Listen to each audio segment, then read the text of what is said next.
Ya. Terima kasih Pak Tang, moderator kita pagi hari ini. Bapak Ibu, Alhamdulillah wa syukrilillah, Bapak Ketua Dewan Pendidikan Kabupaten Maros, Bapak Dr.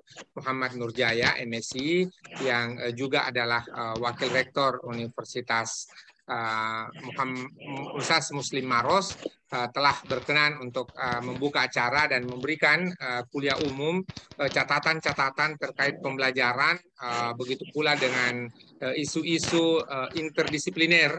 Jadi dari sini boleh jadi kawan-kawan sekalian punya kesempatan, terutama ada dari mahasiswa yang sementara menulis skripsi, ya melakukan penelitian, mendapatkan ide ataupun apa yang kira-kira dapat kita lakukan bersama-sama terkait dengan penelitian kita 2023 ini.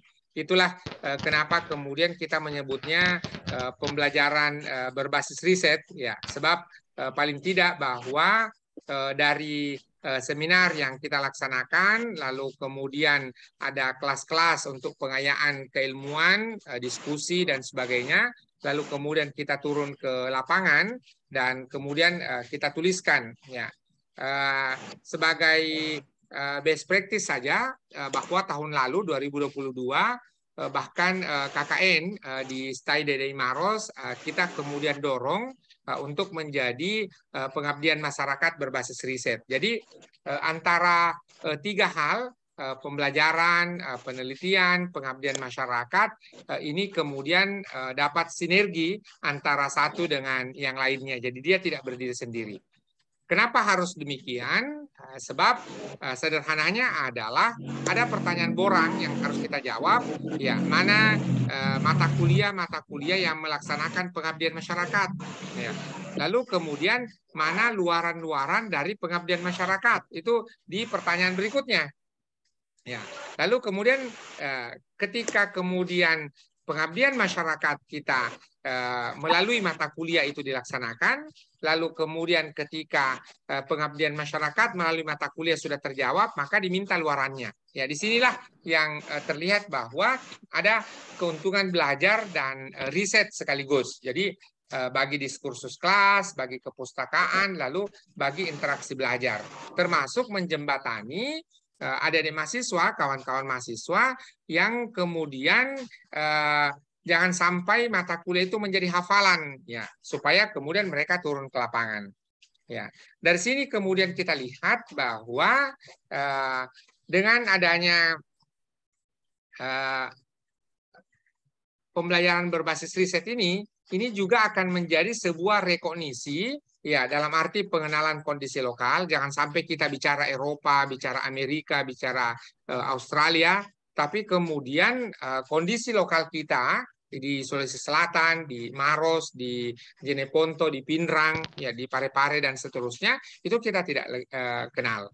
Yang kedua, ada pertanyaan lanjutan, ya, seperti obrolan awal tadi dengan Bapak Wakil Rektor IAI Al-Amanah Jeneponto, bahwa pertanyaan-pertanyaan terkait dengan Kajang, terkait dengan Bulukumba umpamanya, jangan sampai kemudian berhenti ataupun stagnan. Ya, sudah ada tesis, disertasi yang ditulis di Florida, ditulis di Swedia, ya, ditulis di Melbourne dan seterusnya.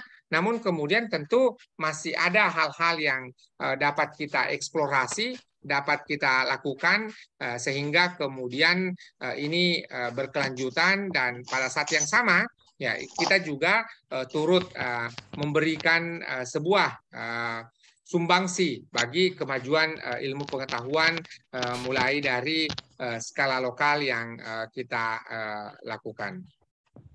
Bapak Ibu pimpinan perguruan tinggi dan juga adik-adik mahasiswa, ya, satu hal yang perlu kita catat bahwa akreditasi, ya, sejatinya adalah merupakan bonus semata. Ya, jadi kalau kita sudah beraktivitas, sudah melakukan banyak hal, maka tentu catatan-catatan ini kita rekodkan, lalu kemudian kita jadikan sebagai bahagian pelaporan untuk akreditasi yang saya kemudian sebut sebagai daftar periksa, ya, ataupun kemudian menjadi bagian dalam kaitan kita semua, ya, untuk bisa mendapatkan ya catatan-catatan yang memungkinkan untuk kita ajukan dalam bagian rekognisi ataupun akreditasi kita. Pada saat yang sama adalah tentu kalau mutu sudah menjadi bahagian dari budaya mutu, maka soal akreditasi, soal asesmen lapangan itu adalah hal-hal yang sangat administratif sekali sehingga kemudian dapat kita lalui.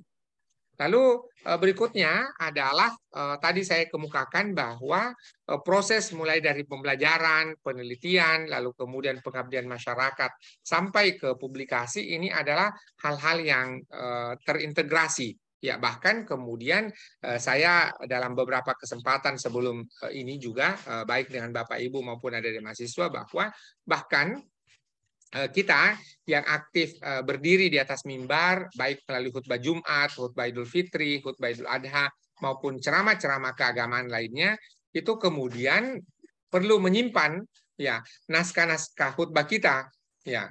Kita lihat ulama-ulama kita, guru-guru kita di Sulawesi Selatan ini, di Tanah Bugis dan Makassar, itu adalah orang-orang yang menulis. Ya, Guru Ta As'ad itu juga mewariskan buku-buku. Guru Ta Abdurrahman Ambodale juga mewariskan buku-buku.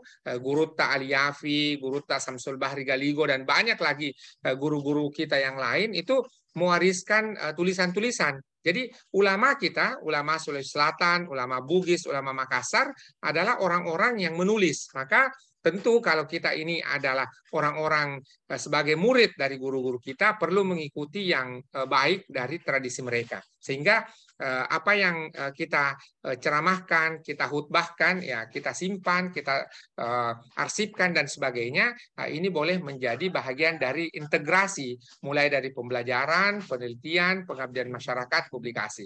Bahkan saya bercanda, ini bercanda saja Bapak Ibu.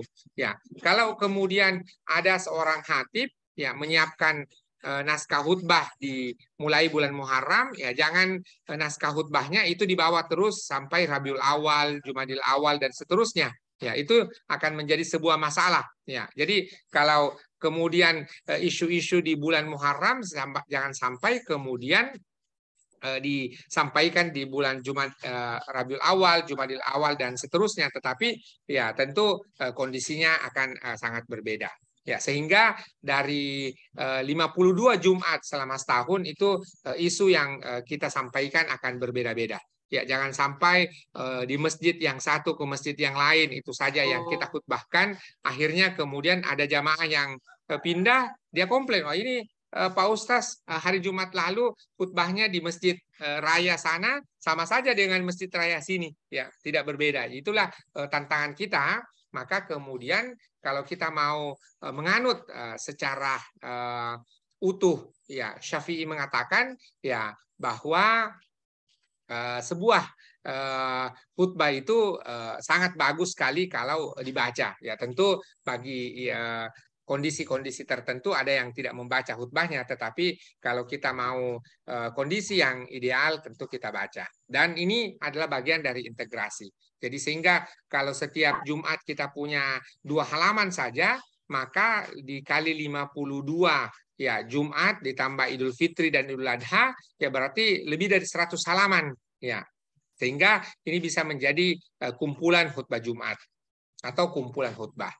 Lalu di sini ini saya kutip ya dari slide-nya Prof. Ali di University of California Riverside ya, bahwa beliau mengemukakan a journey of learning curve ya. Jadi belajar itu sejatinya adalah tidak dalam keadaan membaca saja, tetapi saya perbesar ya.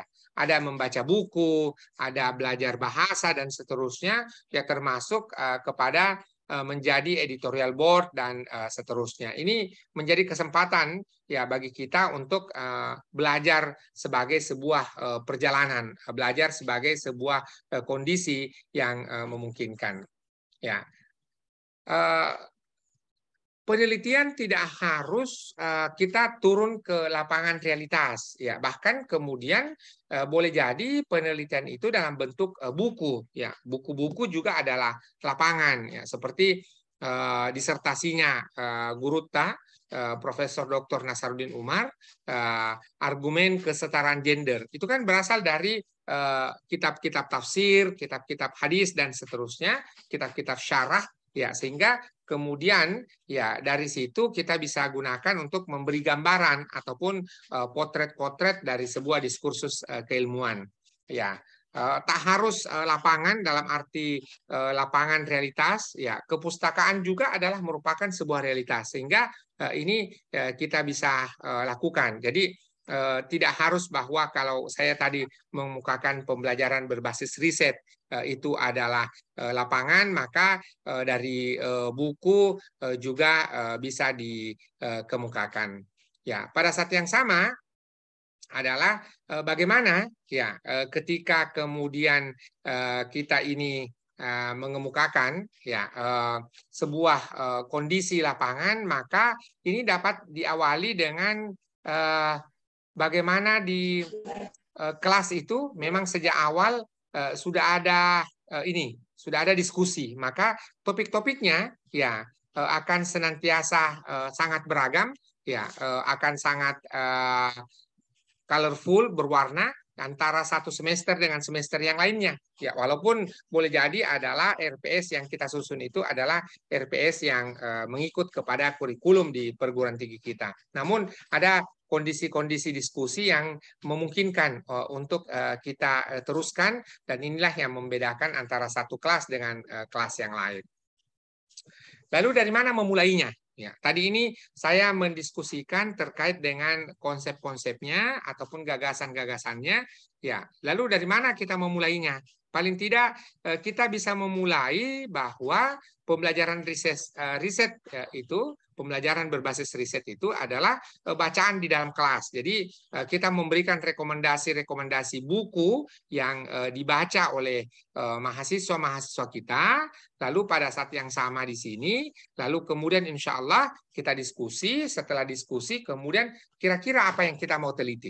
Ya, lalu kita juga lakukan verifikasi bersama. Ya, jadi kalau kita sebut sebagai hadis, maka pastikan bahwa itu hadis. Ya, jangan qaulul ulama atau jangan mahfuzat. Ya, jangan dia hanya pepatah Arab umpamanya. Itu juga adalah satu kondisi kita melakukan verifikasi. Ya, lalu setelah kemudian langkah pertama dan kedua tadi, kita lanjutkan dengan melakukan pengabdian masyarakat. Ya, apalagi sebagai contoh ini kita dalam 2 bulan insya Allah kita Ramadan. Boleh jadi pengabdian masyarakatnya kita awali dengan upgrading dai. Ya, kita lakukan penyegaran, refreshing untuk dai-dai kita. Ya, supaya pada saat Ramadan mereka hanya mengemukakan ya ayat sebagai ayat, hadis sebagai hadis. Ya, karena kadang-kadang juga ya menurut almarhum Prof. Mustafa Yakub, imam besar Masjid Istiqlal ya, di prode sebelumnya, ya menyatakan bahwa kadang-kadang di Ramadan ya itu ada qaulul ulama ataupun kata seorang sastrawan ataupun pujangga yang kadang-kadang bahkan disebut sebagai sebuah hadis. Ini akan mengelirukan ya para pendengar kita, jamaah kita ataupun umat kita. Ya. Selanjutnya kalau ada pertanyaan, apa yang dapat dilaporkan ya dari sebuah kelas? Ya, apa yang dapat ditulis dari sebuah kelas? Ya, banyak ya. Di antaranya saya menulis 4 di sini. Pertama adalah ya kumpulan bacaan ataupun kegelisahan akademik, ya resume ataupun catatan-catatan dari perkuliahan-perkuliahan itu boleh menjadi laporan sebuah makalah ataupun laporan sebuah artikel. Sepanjang tadi makalahnya harus kemudian diarsipkan. Ya, jangan sampai makalahnya setelah dipresentasikan di depan kelas lalu hilang begitu saja atau bahkan hanya sekedar di print ya. Tapi bagus sekali kalau diarsipkan ya sesuai dengan pilihan kita masing-masing. Bapak Ibu boleh memilih akademia, boleh memilih ResearchGate, boleh memilih repository, ataupun banyak lagi yang lain dapat digunakan. Ya, juga boleh survei ataupun pandangan umum. Ya, ada di mahasiswa mengumpulkan data-data melalui wawancara. Ya, itu juga boleh dilaporkan. Ataupun juga pertanyaan-pertanyaan yang merupakan tanda tanya. Ya, seperti umpamanya kalau yang di jurusan hukum keluarga Islam, ya tentu ada produk-produk fikih ya yang sudah sangat bagus sekali, namun di masa ini belum ada. Ya, bagaimana terkait dengan fikih kalau umpamanya mengeluarkan zakat untuk petani itu sudah ada. Ya, sekarang bagaimana mengeluarkan zakat untuk nelayan? Nah, itu harus dijawab itu. Ya, atau bahkan kemudian sudah ada yang disebut juga dengan fikih sosial, ya, fikih lingkungan, nah, fikih IT, ya, ada tulisannya Prof. Nasruddin Umar adalah bagaimana kemudian kita ini harus membuat fikih terkait dengan perilaku kita menggunakan media sosial, ya. Apakah kemudian ketika kita menyebarkan sebuah informasi yang tidak benar, informasi yang hoax, itu kemudian apa hukumnya? Apakah itu gibah atau itu hukumnya fitnah? Nah, ini yang berasal dari hukum keluarga Islam yang mampu menjawabnya. Ya, tentu dari pertanyaan-pertanyaan ini akan muncul dari pembelajaran berbasis riset. Lalu berikutnya ada relasi ataupun resolusi ilmiah yang kira-kira bisa dihasilkan.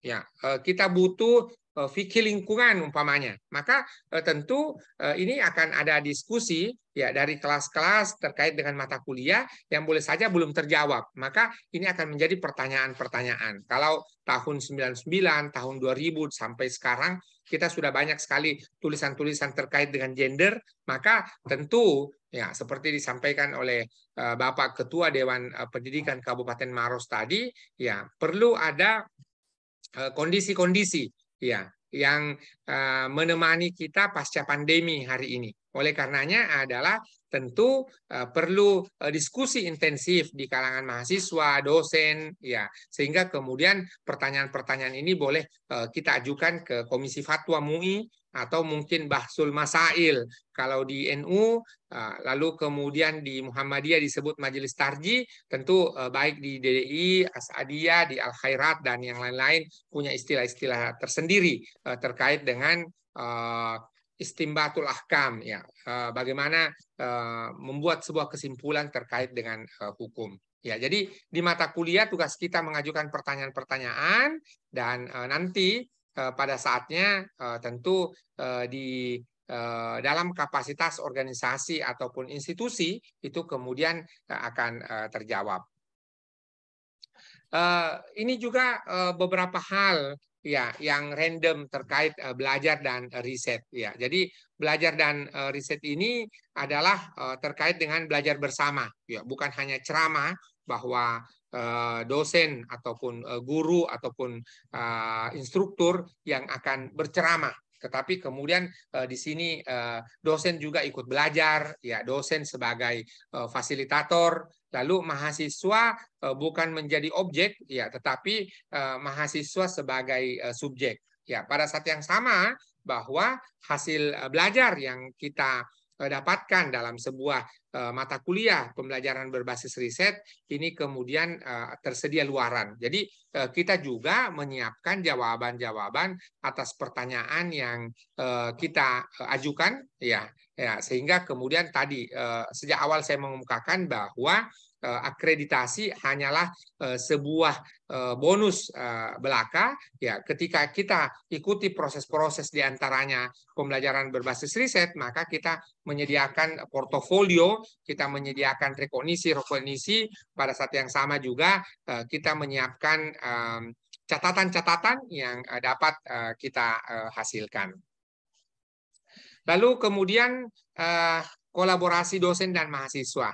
Ya, ini kita dapat lakukan diantaranya adalah identifikasi literatur. Ya, jadi kita lihat literatur-literatur yang kita gunakan. Ya, itu tentu harus kemudian literatur yang mutakhir, ya, mengikuti perkembangan wacana terkini. Ya, bukan lagi apa yang menjadi wacana tahun 90, tahun 95, lalu kemudian kita diskusikan di 2023 hari ini. Ya, tetapi sepenuhnya wacana-wacana yang kita lakukan adalah wacana yang kemudian membawa ya kepada perkembangan keilmuan. Ya, tetap penting ya adanya definisi-definisi, pengertian-pengertian dan sebagainya.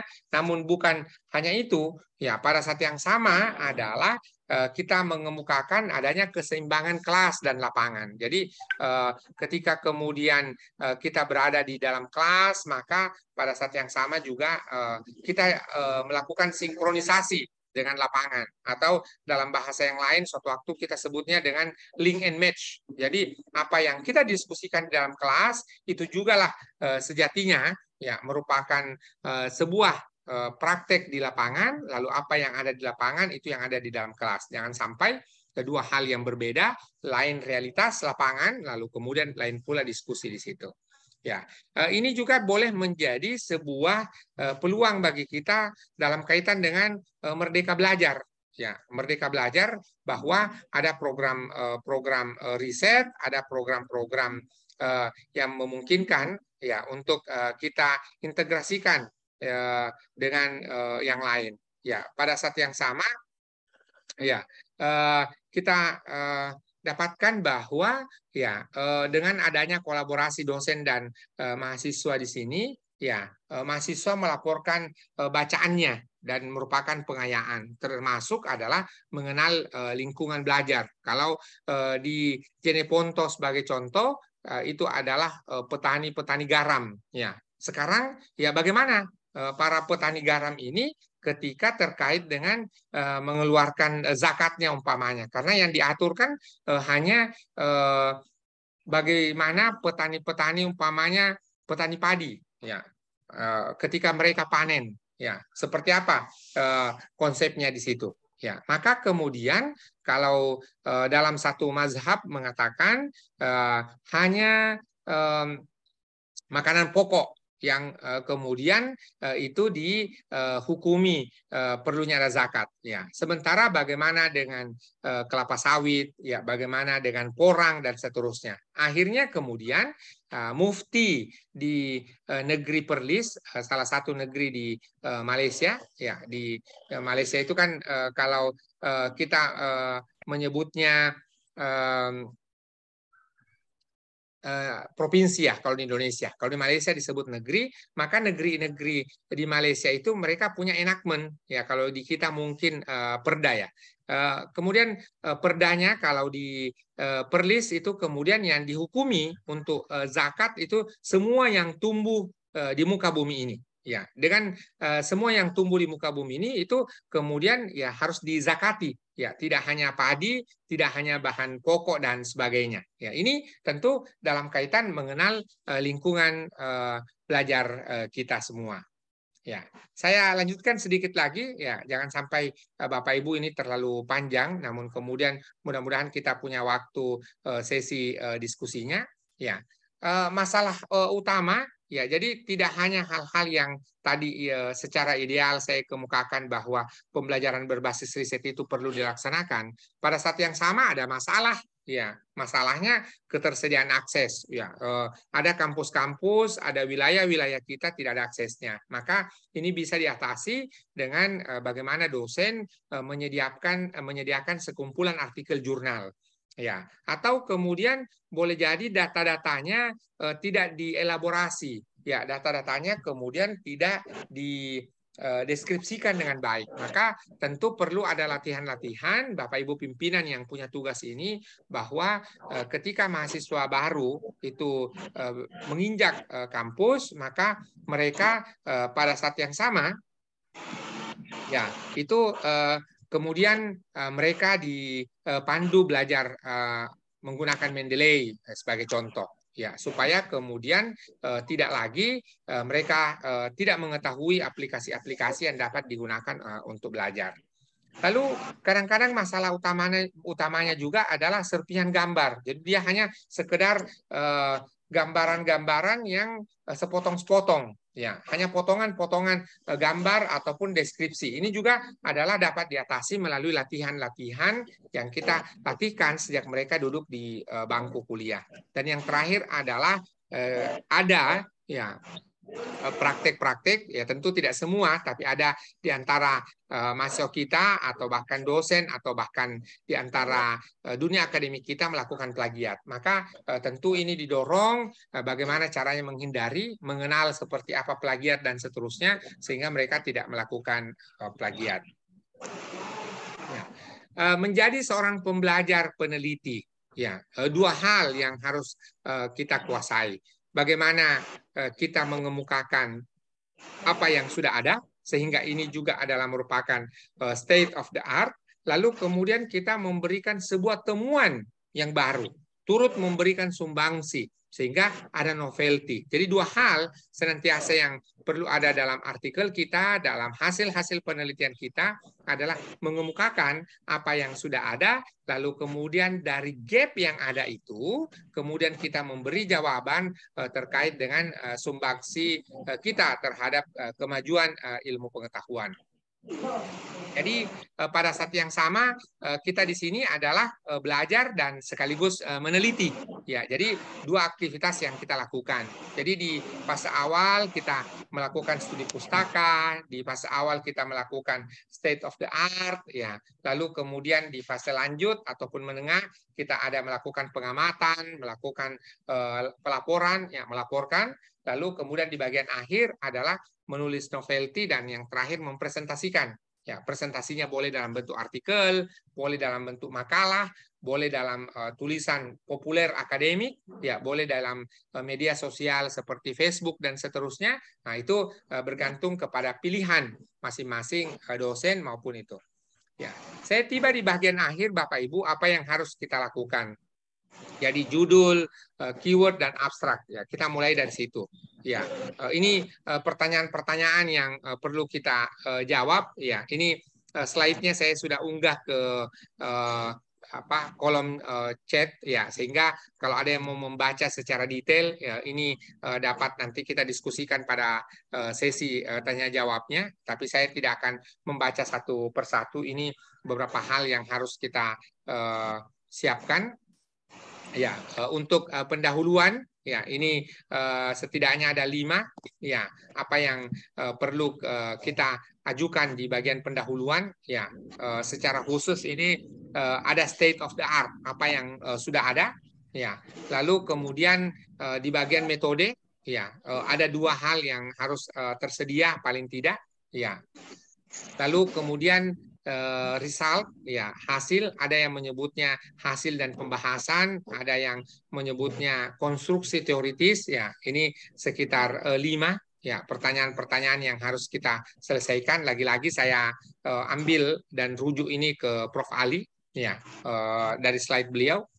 Lalu kemudian ada bahagian yang lain, ya, paling tidak terkait dengan gambar, terkait dengan grafik, terkait dengan tabel, ya, terkait dengan referensi, ya, apakah referensinya sudah mutakhir ataupun tidak, ya. Lalu kemudian kondisi-kondisi yang berulang, ada kondisi yang berulang diantaranya 7 hal, ya, pertanyaan penelitian yang tidak spesifik, ya, atau kemudian tujuan yang tidak jelas.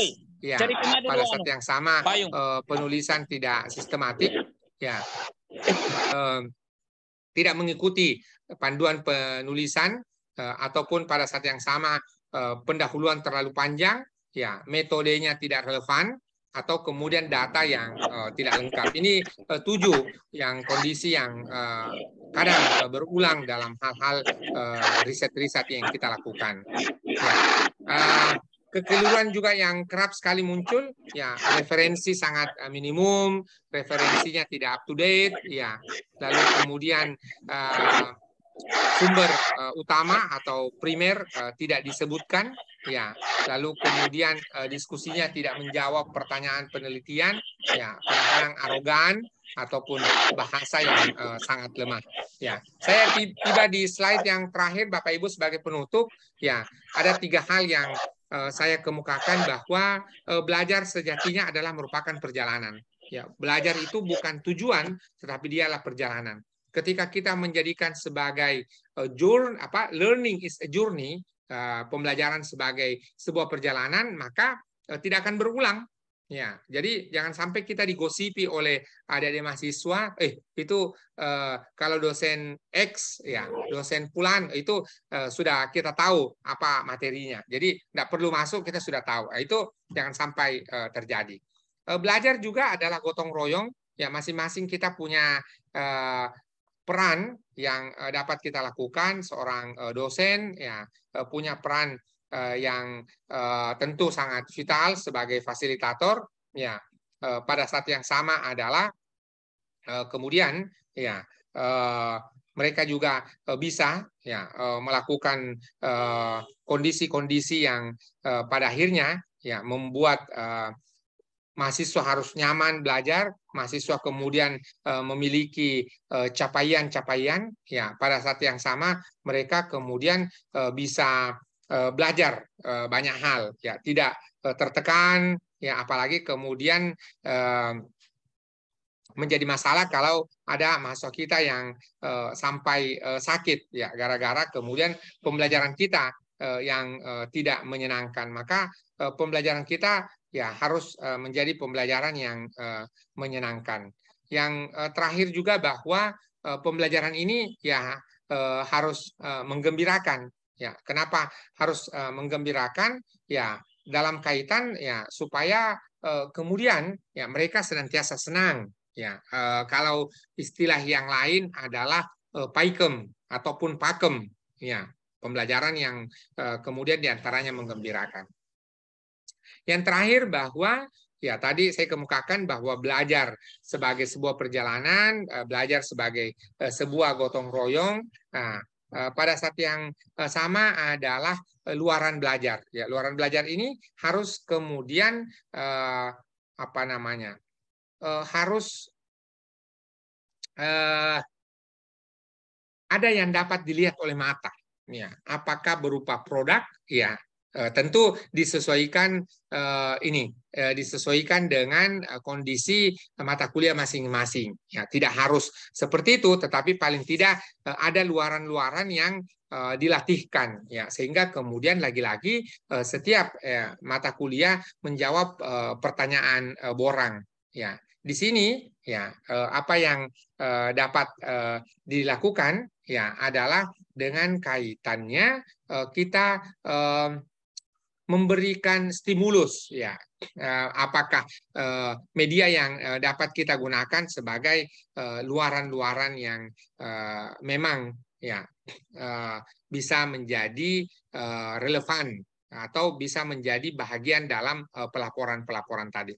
Demikian moderator, ya terima kasih banyak atas kesempatan ini dalam rangka mendiskusikan gagasan-gagasan ataupun ide-ide terkait dengan pembelajaran berbasis riset.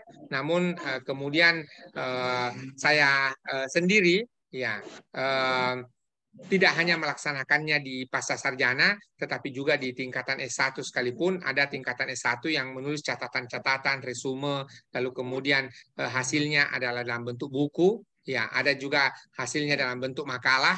Ya, ada yang hasilnya satu kelas itu kemudian menulis bersama-sama, itu tumbuh kemudian menjadi artikel jurnal. Ya, itu masing-masing disesuaikan ya dengan pilihan setiap mata kuliah ataupun pilihan setiap dosen. Demikian moderator, saya berhenti di sini, saya kembalikan ke moderator. Silakan.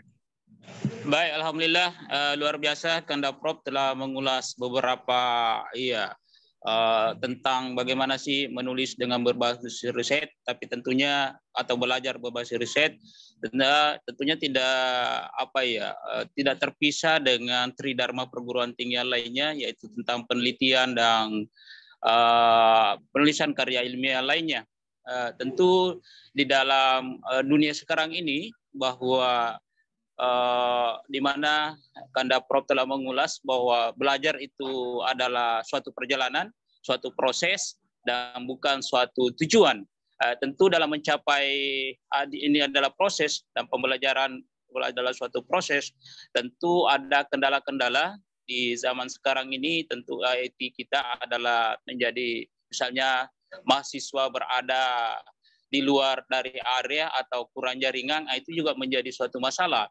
Yang kemudian tentang penanaman value atau nilai-nilai yang akan ditanamkan di dalam terhadap mahasiswa itu juga menjadi suatu pertanyaan sekarang ini, bagaimana sih menanamkan nilai kepada mahasiswa kita kalau pembelajarannya berbasis riset atau berbasis digital. Itu juga menjadi bahan-bahan diskusi di ruang-ruang publik sekarang ini.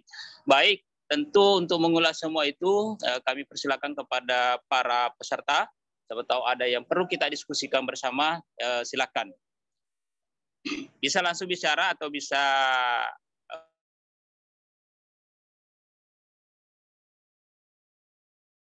yang perlu kita diskusikan dalam ruang Zoom ini.